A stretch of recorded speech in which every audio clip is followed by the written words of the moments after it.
Good morning, everybody. It's Bob Phibbs, the Retail Doc. It's July the 23rd, and you are live with me here in upstate New York. Wherever you're joining me from, please put it in the comments below. I always like to know where we are getting viewers. Sometimes it's in, could be the Middle East, could be in South Africa, could be in New Zealand, people staying up late in Australia. Thanks very much. Appreciate that. As well as here in the States. It's interesting. I was doing we do mystery shops for my online training, which you'll hear about today because we're starting a sprint this Thursday. But we did a mystery shop of a store. And the uh, the shopper, waited 15 minutes to be waited on. How long do you think people will wait before they get service? How long do you think that is? Do you think it's 5 minutes? Do you think it's three? Do you think it's one? Do you think it's, I don't know, unlimited? What do you think? Do you think that people are willing to wait around while somebody has something else to do? The shocking fact is that most people will wait about 3 minutes. That's it. 3 minutes. That's it. And you know who the people who want to wait the least are? What generation it would be? Any thoughts? No, actually, it's not Gen Z. It is the boomers. I know, shocking. Who do you think the most patient generation is? Yeah, it's Gen Z. Who would have thought? And I think so many times we go through and, in Sales Direct, we bake in the idea that you need to do mystery shops because, frankly, what's the point if you don't know what they're doing on the sales floor? Why are you doing any of it, right? We have to hold people accountable. But when I read further in this mystery shop, one of the most disquieting things was how the employees went from whatever the person was looking at to saying, oh, well, you could get this for half the price, it'd be just as good. People are selling from their own wallets at a record rate because most employers are not training them what to do or see the opportunities in what they can do. And I think what ends up happening is you end up limiting the money that you can make in your business, and then you pretty much bitch about it to all your friends about how awful it is to be a business owner. And that doesn't matter whether you're a big boy or a small girl or a big girl and a small boy or whatever. I don't know where I was going with that, but the idea that a big or a small business doesn't matter if you allow your employees to sell from their own wallets. So that's right, Nancy, you got it. We would think it's boomers are the ones who are the most patient, but it is indeed not. Hey, good morning, Heidi. Glad you're here today. Lori, I'm glad you're there. Ayaz, wonderful. Joanne, glad you're here. I'm going to answer your question as well. And those of you who like what I have to say, give me a thumbs up, even if you watch this on the replay, because let's face it, a lot of us, it's a beautiful summer day, are going out and doing things. That's why we're noticing people are talking about travel once again. They're excitedly showing what they're doing because it's been 3 years, and a lot of us are saying, hey, if it all could end again, I'm going to get some time in the sun or the beach or whatever it's going to be. So those of you joining me live, I appreciate that. And I just want to let you know that this Wednesday, I'm doing a webinar, Tuesday at 1 p.m. It's called Maximizing Retail Opportunities, Unleash the Hidden Power of Your Store. So I'm going to be talking about the power of your data. I'm going to be talking about customer feedback optimization. I know, what is that? And I'm also going to be sharing the orange principle of merchandising. I've never done this before, but I'll be explaining that. So I hope you'll tune in. And I will put the link in. Actually, I think I can do that now. Let's hope that I can. Post a comment. Let's see if that works. There's your registration that you can. There it is. All right, good. So there it is. You can register for it there as well. All right, so let's get to your questions because we have some interesting questions today, and you want to get out to the beach. And by the way, if you like what I have to say, do me a favor. Again, make sure that you give me some love, some applause, whatever it is on the platform you're watching. Joanne asks, how do you handle a customer that doesn't know boundaries and encroaches on another customer's comfort zone space? That's interesting because when I first read this morning, Joanne, I was thinking, like, how do I handle a customer who is invading your space? And you can simply say, can you give me some space? I'm not sure how to handle a customer that doesn't know the boundaries and encroaches on another customer's comfort zone space. That's kind of an odd one to deal with, Joanne, but I think it's always appropriate, especially after the pandemic, to just say, can you give me some space?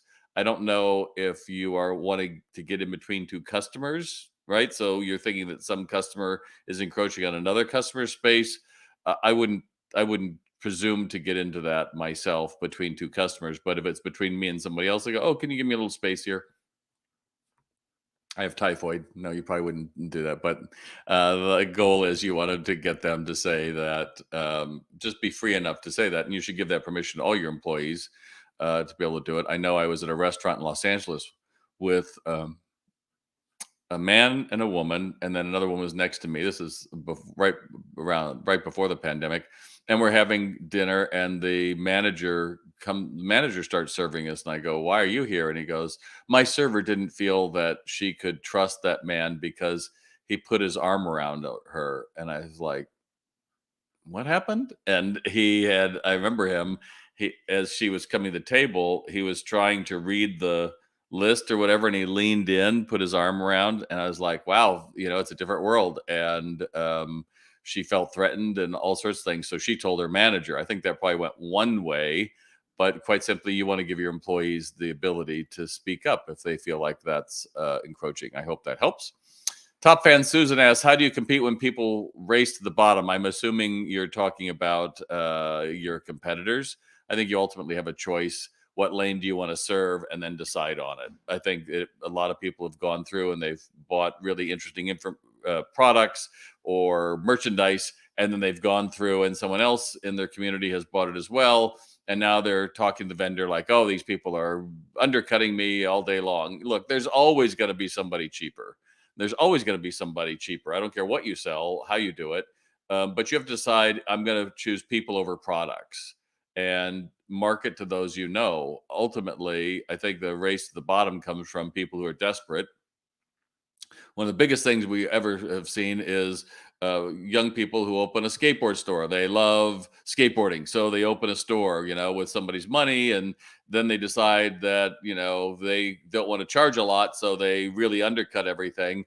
And of course, what happens? They went out of business in 6 to 10 months. This happens to bicycles. This happens to a lot of hobbies that somebody has a great passion for, and then they open a store and realize I can't make money at it, so then they go out of business, and then of course, then it's half off and 60% off, and they destroy the market. There's always going to be people entering who don't know what the value of the product is. They don't know how to mark things up. I think it's just really important you understand who my customer is. They appreciate what I'm doing, and I would encourage you to not keep looking what other people are doing, because it's rare. I'm doing a business makeover in upstate New York for beverage centers, beer and beverage and things. And it's easy to become, oh my gosh, the grocery store has it at this price and we have it at this price. And some guy has it like, if someone's in your store and they're buying the product, they're there to buy the product. They're not at that point going to say it's $1 less. And if those people are someone you're worried about, you're probably going to lose your business, because quite simply, someone chose you already, exceed their expectations, and make sure that they want to rave about you. Does that make sense? If that gives sense, put it in chat for me. Give me a thumbs up. Yes, that makes sense. Put a Y in there. Let me know you're working, because we got to get those synapses firing even early on a Sunday morning. And I would, Michael says, here we go. Michael says, "Race to Bob. We see it in the small towns in USA. If one store opens within 6 months, you can predict copycat. Usually you watch both crash." Yeah, exactly. Because they suddenly get an idea and like, oh, yeah. But they didn't really do the hard work. And the hard work is about really exceeding people's expectations. Oh, I'm glad. Thank you, Sharon. I could not agree more. Look at that. Great picture, by the way. And just a reminder that if you sign up for Sales RX, which is my online retail sales training program, by this Thursday, you'll be able to be in the sprint. It's the last one we're going to have for the year, where we have 4 bonus group coaching sessions live with me, and we help hold you accountable. And one woman said to me last week, "This is the best investment I ever made in my business. Too bad that I let my employees let me stop a couple years ago, because they didn't want to do it. Those people are all gone, and now I have a new crew, and they are excited to be able to learn how to actually engage people and have fun with me." So check out salesrx.com, just like you saw, SALESRX.com. That would be great. Oh, Heidi. Yeah, I know this weird thing is sometimes, but you should be able to give me a heart at least afterwards. But I hope that helps. So there you go. Facebook, the whole app thing has gotten really weird. Is that true for any of you? Like, I used to have 2 apps, right? So in social, I would have my I'd have my regular Facebook at the top, and then I'd have my Facebook manager, and then now you had to switch between them, and on your phone you're like, oh my god, I posted as me instead of my business, and craziness stuff. But yeah, Facebook and apps and threads and all of that stuff, it's kind of hard. We'll talk about that some other time. Cindy asks, how does the sales RX process change in the earlier parts of the customer interaction when you already know a person? Well, I think the key is building rapport. I mean, I think a lot of times we go through and we say, oh, I know this person. And I'll say, oh, okay, Cindy. So tell me, what do you know about them? Well, I know they bought a swimming pool from us. Like, well, what's their name? Well, I don't know them that well. Well, then commit to know their name if you know them that well and they come in a lot. Oh, I know they have kids. Like, big deal. That's not really it. You have to know that you might have made initial rapport with them. You remember the purchase, you remember you've seen them before. But unless you actually know them well enough to know names and products, you need to really focus on your listening, because I'm one of the worst people with names. I own it. I have taken the whole, see the person and then see, Jane, I don't know, Jane Sunny, let's just say. That would be too obvious. But so see a sunny day on the beach and see lemon yellow. So when you associate her, you'll go lemon and sunny. And it's like, yeah, I get all of that, but I just don't have the patience for that. You are a horrible person for not remembering names.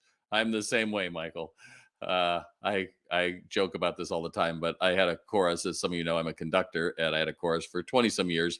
And I remember this woman had a question, and I was gonna call on her, and I just looked at her. I go, I know you. I know you sing alto for me for 20 years. You've been to my house, and we're great friends. I just cannot. She goes, it's Cat Bob. It's like, all right. So sometimes you just have to be honest. But I always say, if you think that you know people great, oh, I know my loyal customers. If you don't know them by first name, if you can't know what their car is, you don't know what you have in common, you don't remember the story that you shared with them, then you're probably not listening enough. So SalesRx helps with that, because we give you tools for how to listen and see things that let people open their hearts to them. And one of the things that we hear over and over from our uh, people who use sales, or actually actual associates, is it made me better in my personal life, because now I understand how do I talk to friends and make a back and forth conversation instead of just waiting to say something and they wait to say something. So I hope that helps. Jackie says, what do you think sales will be for this Christmas season? I think for the right retailers, it's going to be better than last year. I think clearly the consumer who has money is still shopping. As much as the pundits have been saying we're in a recession, deep hole any time now. Oh my God, the world is crashing. No one's buying. Oh my God, retail's dead. It just keeps coming back. We are now year over year positive. Yeah, May was a little bit chunky with weather and things, but we are now year over year positive with June.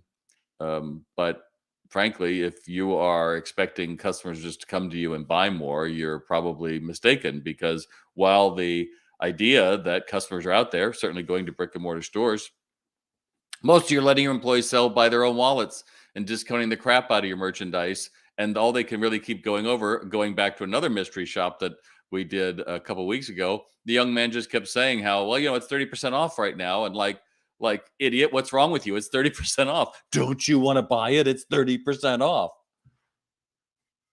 If that was all they needed, they already saw your 800 signs around it. What are you adding to the sale to make it go out your door? If you're not, you're probably subtracting, because that's an annoying sales practice that means either I don't have the money or you idiot. And if you just take a step back and take your crew how to bond with somebody and build rapport, then you get the right to sell the merchandise at full price, and you don't have to be 30 or 40% off. So I hope that helps. David asked me, what percentage of sales should you use for advertising? I think the question always becomes, David, what do you consider advertising? For me, I use a CRM, a customer relationship management program called HubSpot. It's very expensive. It's what I use the newsletter for. It's what my blogging platform is in. It's what connects everything. That could be seen as part of my advertising, because I do inbound marketing, which means I'm going through and creating content so people come to the site. If I was paying for someone, for example, to write that, or I was paying for someone to manage that, that would be could be part of it. Other part of it could be paid advertisements. That certainly is it.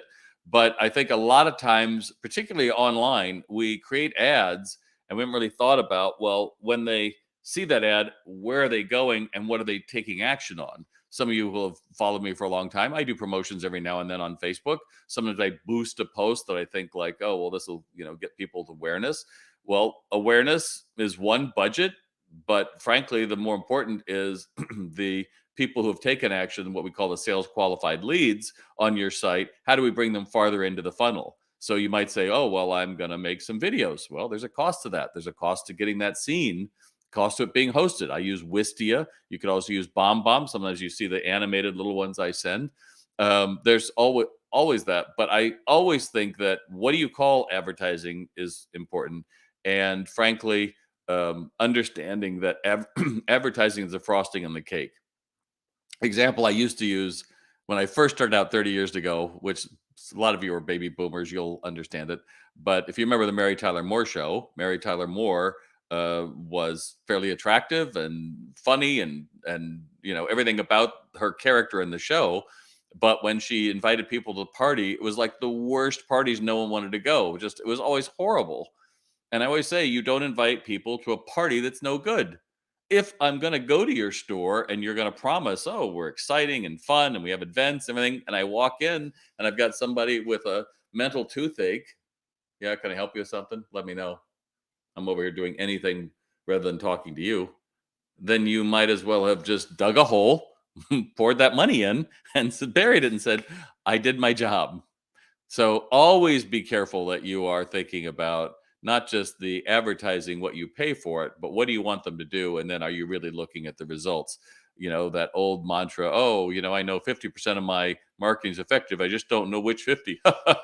Those days are gone because especially in online ads and social platforms, which is really where we're going, everything is going to be going more and more to social networks and selling that way, because with chat gpt, a lot of what we've done with the web is just going to become obsolescent because ChatGPT will answer things. We're not looking necessarily for go to the site and click. Certainly something I'm concerned about, I'll be honest with you, but you should be as well. So just think about that when you're talking about advertising. Think about all the things that add up to that. And then whatever you can afford, I'm always a big one to say spend it, because we got to try. And in this marketplace right now, pretty much everything we can try is good. But don't just do things out of habit, kind of like I did with Sunday morning conversation with all of you. Certainly during the pandemic, I did them every day for 6, 8 months. And then afterwards, I did them every Sunday. But at some point, you have to say, hey, maybe I'm too accessible. Maybe I want to pull back a little bit and let them look for it. So I hope that helps. By the way, if you've stuck with me this far, give me some thumbs up. Let me know you're out there. Put a Y in the comments so that the algorithm knows that you're engaged, because it's always looking at, are people staying and are they engaging? That's the key for all of you, whatever you do. If you're doing lives like I do, I always encourage people to do it. I know I use StreamYard. StreamYard makes you kind of register, I think, for Facebook to be able to let you do it. I think LinkedIn and YouTube it allows. So I understand that. All right, our last question coming up. And by the way, in the last 2 minutes, if you have any questions, let me know. Put it in the comment while I'm live. I read every single one, and I will post the link to the webinar again after this. Bob asked me, this is a long one. So he's talking about shoplifting. And he showed me this video in Manhattan where they are locking up the ice cream in stores with a padlock. And of course, that gets a lot of people to go, oh my God, what is the world coming to? And it gets me really upset. Of course, it does. Um, People like to say the law enforcement in my state, many states won't do anything but give them a ticket. Look, the reality is, without sounding like Tipper Gore back in the 80s, who said all the bad things were coming from rap music, uh, everywhere you go, if you watch a movie or a TV show, it's cool to see people ripping things off and, screwing the man. And it doesn't matter if it's something big or something small, it's pervasive, as well as it's easy. Ice cream, they talked about with ice cream, if you rip it off, especially name brand, you take it, put it in a cooler, and you can sell it online to people in a hot summer day for $1 and you make the money. we can't track all of that. So I understand it. The problem, what's happening is the more things get locked up, like when I go into my CVS now or Walgreens, you need to find somebody with a little scrunchie to unlock it. I wish they just allowed my app to unlock it and then I could take whatever it is. But you got to do what you got to do. And theft is a big deal. But, blaming law enforcement, I don't think is the answer. There's much more things that are going on around us than just say we need to put them in jail. Why is that allowed? So my question is, can you raise the customer service level so shoplifters will almost feel intimidated? And the answer is yes, Bob. And you know what? The most easy way to stop shoplifting is get your people out from behind the damn counter and go and look for the color of their eyes. You get that close and you suddenly become like, I'm being seen, I'm being watched. Now, it's not going to work for everybody. But a lot of these grab and go things are isolated big box things, and then they've been told don't run after them. I still believe don't run after them because I don't want you to die for a pint of ice cream. But if you look at their eyes, it's a good chance that you have made a connection that this is a place that is not comfortable, because there's a lot of other places out there they go steal from, not like you, who aren't going to notice it, right? I can't tell you how many stores I walk into and I'm like, is anyone here?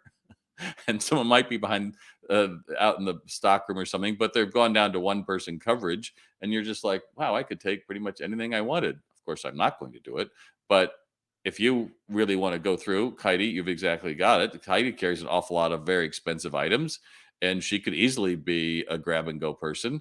But why do we go through and think the answer is I just need to call the cops more?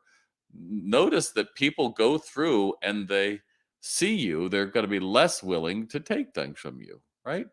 Uh, Sharon says, you always make me think, do not always agree, but making me think is excellent. That's the whole point, Sharon. If I can get you to think, then my job is done. I love that. I love that. And finally, another Sharon says, so true. Where are the associates? Stores are empty. Is it hard to find workers? It is hard to find workers. Let's make no bones about it. But I think this idea that we can just spread the table out in our stores and honest people will, uh, be honest. Ultimately we say it doesn't matter. I was in a store recently, a little ice cream store, and it opened with one person and there's a line out the door, and they're like, oh, we're so grateful for people. It's like, you shouldn't have opened one person, you should open three or four, because it's a game of speed. And that's my final point to you today, as we're talking about, again, SalesRx Sprint coming up this Thursday. Don't forget, join salesrx.com. Just do it. Shut the hell up. Stop bitching and moaning on your other merchant pages about how hard it is to be you, and listening to all those people. And it's the damn government and it's politics and it's everyone else but me. I'm doing everything great. Just change the way you operate your store and you'll be happier. 83% report a double-digit increase in sales. And don't forget the webinar this Tuesday, where I'm going to talk about the orange box principle of merchandising. But it's about speed.